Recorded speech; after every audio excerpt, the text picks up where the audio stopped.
किसी भी मुल्क की नब्ज पहचाननी हो ना, तो उसके सिर्फ एक दिन की खबरों पर नजर डाल लेना काफी होता है। आज हम बिल्कुल यही करने वाले हैं पाकिस्तान के साथ। आइए देखते हैं कि वहां का एक दिन कैसा गुजरता है। तो तारीख है 9 जनवरी 2026। अगले चंद मिनटों में हम इसी 24 घंटे के आईने में झांकेंगे और ये समझने की कोशिश करेंगे कि इस मुल्क में क्या कुछ चल रहा है।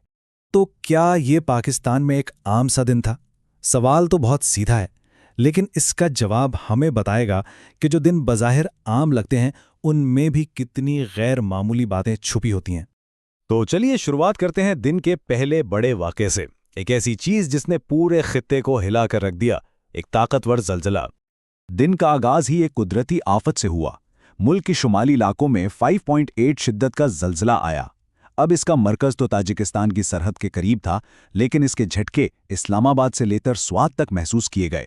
और जैसे इतना ही काफ़ी नहीं था, शदीद धुंध ने मुल्क की अहम तरीन मोटरवेज को भी बंद कर दिया, जिसकी वजह से रोज़मर्रा की ज़िंदगी और कारोबार दोनों ही थम से गए। अब कुदरती दुनिया से निकलकर इंसानी दुनिया की तरफ आते हैं, जहां दिन की तरजीहात में एक बहुत वाज़ेह तज़ाद नज़र आता है। एक तरफ मुल्क कुदरती आफात का सामना कर रहा था और दूसरी तरफ क्रिकेट का जश्न अपने उरूज पर था।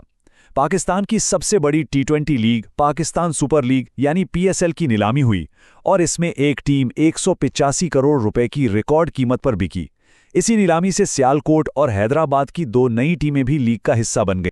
क्रिकेट के नीलामी के इस जश्न भरे माहौल से बिल्कुल अलग हुकूमत की तरफ से कौमी सलामती पर बहुत संजीदा बयानात सामने आए। वज़ीर आज़म ने दहशतगर्दी के खिलाफ जारी जंग को लेकर अपने अज़्म को दोहराया और कहा कि दुश्मन के मंसूबों को किसी सूरत कामयाब नहीं होने दिया जाएगा। हुकूमत के साथ साथ फ़ौजी क़यादत ने भी कौमी सलामती पर अपना मौक़िफ़ बिल्कुल वाज़ेह कर दिया। चीफ ऑफ डिफेंस फोर्सेस ने साफ कहा कि मुल्क की सलामती के लिए किसी भी खतरे को बिल्कुल बर्दाश्त नहीं किया जाएगा। और हाँ, इस अहम मसले पर सियासत भी खूब गर्म रही। हुकूमत का इल्ज़ाम था कि तहरीक इंसाफ यानी PTI तावन नहीं कर रही। इसके जवाब में PTI ने इस इल्ज़ाम को झूठा करार दिया और कहा कि वो भी दहशतगर्दी का खात्मा चाहते हैं, लेकिन वफाकी हुकूमत को चाहिए कि वो सूबाई असेंबली से भी बात करे। अब ज़रा बड़े कैनवस पर देखते हैं कि उस दिन पाकिस्तान आलमी सतह पर कहाँ खड़ा था और बाकी दुनिया में कौन से दूसरे अहम वाक़यात हो रहे थे। इस दिन पाकिस्तान की फ़ौजी सिफारतकारी भी काफ़ी एक्टिव रही। बांग्लादेश और सऊदी अरब के साथ अहम मुलाकातें हुईं, जिनका मकसद दिफाई ताउन बढ़ाना और मिलकर ट्रेनिंग करना था। और पाकिस्तान से बाहर की दुनिया भी खामोश नहीं थी। अमेरिका में सियासी गर्मा गर्मी चल रही थी। बरतानिया एक बड़े बर्फानी तूफान का मुकाबला कर रहा था और गजा में जंग बंदी के बावजूद हालात काफ़ी कशीदा थे।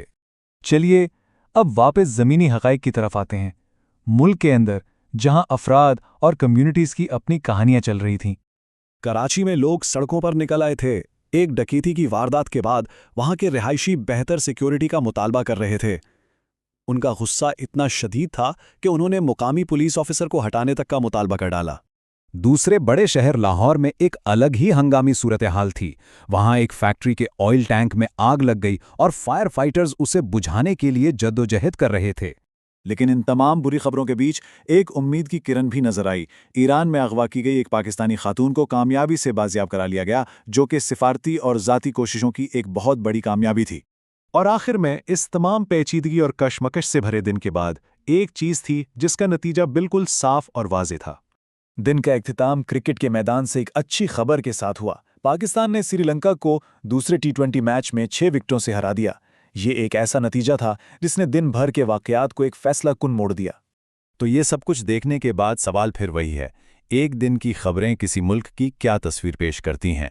ये बहरान, कारोबार, सियासत और रोज़मर्रा की ज़िंदगी का एक ऐसा इम्तिजाज है जो एक ही वक्त में बहुत गैर मुस्तहकम भी है और लचकदार भी।